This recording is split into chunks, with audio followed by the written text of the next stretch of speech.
Good morning, guys. We're almost done with Leviticus. We have this chapter, then another one right after that. But today we're going to be in Leviticus chapter 22.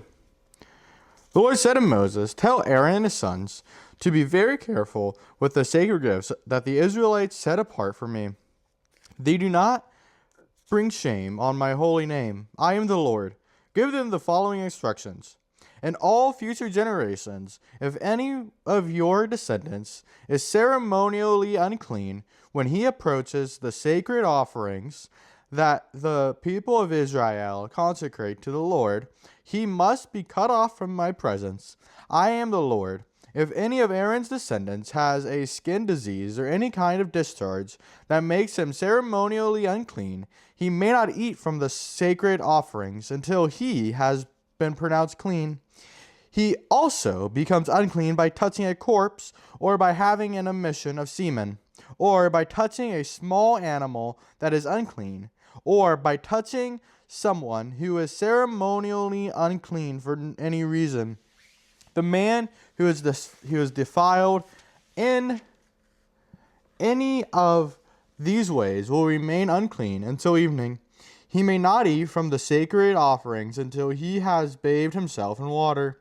When the sun goes down, he will be ceremonially clean again and may eat from the sacred offerings. For this is his food. He may not eat any animal that has died a natural death, or has been torn apart by animals, for this would defile him. I am the Lord. The priests must follow my instructions carefully, otherwise they will be punished for their sin, and will die for violating my instructions. I am the Lord who makes them holy. No one outside the priest's family may eat the sacred offerings. Even guests and hired workers in a priest's home are not allowed to eat them. However, if the priest buys a slave for himself, and the slave may eat from the sacred offerings, and if his slaves have children, they also may share his food. If a priest's daughter marries someone outside the priest's family, she may no longer eat the sacred offerings. But if she becomes a widow, or is divorced and has no children to support her, and she returns to live in her father's home, as in her youth, she may eat her father's food again. Otherwise, no one outside a priest's family may eat the sacred offerings. Any such person who eats the sacred offerings without realizing it must pay the priest for the amount eaten, plus an additional 20%. The priest must not let the Israelites defile the sacred offerings brought to the Lord by allowing unauthorized people to eat them. This would bring guilt upon them and require them to pay compensation. I am the Lord who makes them holy. And the Lord said to Moses, "Give Aaron and his sons and all the Israelites these instructions, which apply both to native Israelites and to the foreigners living among you.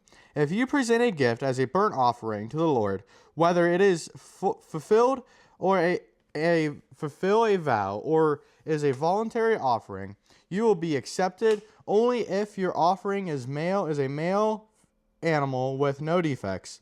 It may be a bull, a ram, or a male goat, and do not present an animal with defects, because the Lord will not accept it on your behalf.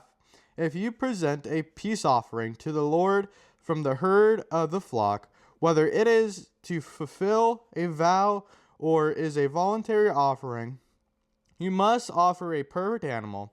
It may have no defect of any kind. You must not offer an animal that is blind, crippled, or injured, for that has a wart, a skin sore, or scabs. Such animals must never be offered on the altar as special gifts to the Lord. If a bull or a lamb has a leg that is too long or too short, it may be offered as a voluntary offering, but it may not be offered to fulfill a vow.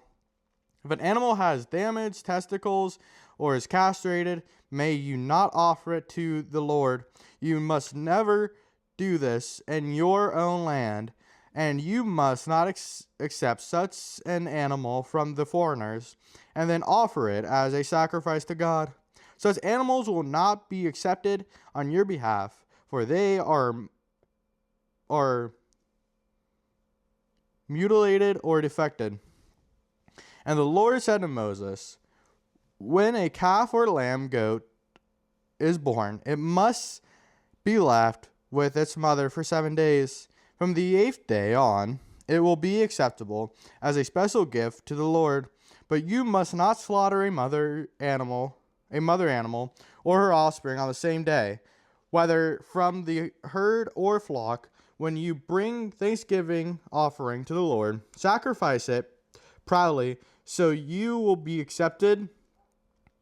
Eat the entire sacrificial animal on the day it is presented. Do not leave any of it until the next morning. I am the Lord. You must faithfully keep all my commandments by putting them into practice, for I am the Lord. Do not bring shame on my holy name, for I will display my holiness among you, among the people of Israel. I am the Lord who makes you holy. It was I who rescued you from the land of Egypt, that I might be your God. I am the Lord. Wow. Powerful stuff today. Join me in prayer this lovely morning. Dear God, thank you for an amazing day that we get to have in your presence, Lord. Lord, I want to thank you for each and every person watching this, Lord, and thank you that they are here, get to see your goodness, Lord. Whew.